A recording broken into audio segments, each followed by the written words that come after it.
Partha Ranjan Sarkar, the winning candidate of the Forward Bloc, inspected the damaged house of Pulin Bihari Devnath. Partha Ranjan Sarkar assures the flood victims to request the government to provide every possible help from the government.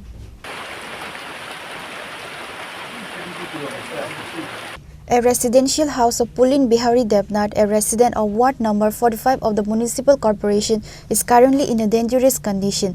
The house could collapse at any time. Partha Ranjan Sarkar, the winning candidate of the Forward Bloc, inspected the damaged houses in the area on Monday. He spoke to the affected families. Since the railway line was built, the water drainage in the area is not done properly. Since then, water has entered several houses in the area whenever it rains.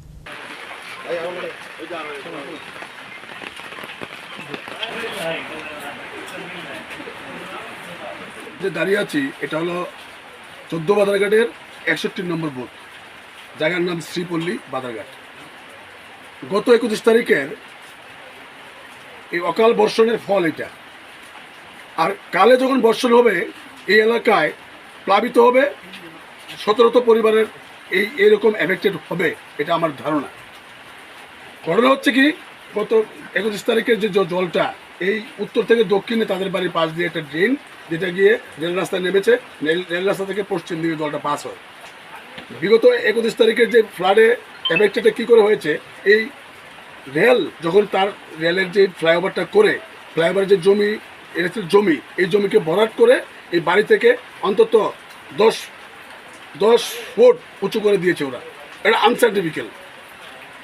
Rail ওই তার flyover pillar করতে গিয়ে, ফ্লাইওভারকে সংরক্ষিত করতে গিয়ে, সুন্দর করে establish করতে গিয়ে সাধারণ মানুষের কথা তাদের মাথায় নেই, ছিলও না থাকাতে তারা সায়েন্টিফিক্যাল এবং টেকনিক্যাল দুটো ভুল করে গেছে। তাদের ভুলের কুফল আজকে এই শ্রীপল্লীর 61 নম্বর বুথের সাধারণ মানুষ যারা শান্তিপূর্ণভাবে ঘরবাড়ি করে দীর্ঘদিন বসবাস করছিল, তারা আজকে লক্ষ লক্ষ টাকার এফেক্টেড বাড়িঘর ধ্বংস হয়ে তারা মানে রাস্তায় বসার অবস্থা হয়ে গেছে। আমি এসে তাদের খবর নিলাম। খবর নেওয়ার পরে এই এলাকায় এটা বলা উচিত আমার দরকার যে কম করে 50-60টা পরিবার এই ড্রেনের কারণে জল পাসিং না হতে পেরে এই ক্ষতিগ্রস্ত হয়েছে। আজকে এটা এই বাড়িটা বিশেষ করে বেশি ক্ষতিগ্রস্ত হয়েছে, ওদের পুরো বাড়িটাই ভেঙে চুরমার হয়ে গেছে।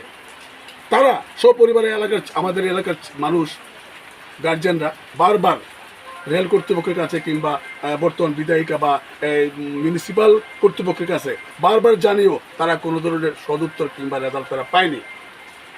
এখন অবধি আমাদের এই পৌরসভার যিনি রক্ষক, উনি স্মার্ট সিটি বানিয়েছেন, এটাও স্মার্ট সিটির একটা অঙ্গ। এই হচ্ছে আপনারা দেখে যাচ্ছেন স্মার্ট সিটির অঙ্গের মানুষের দুর্দশা।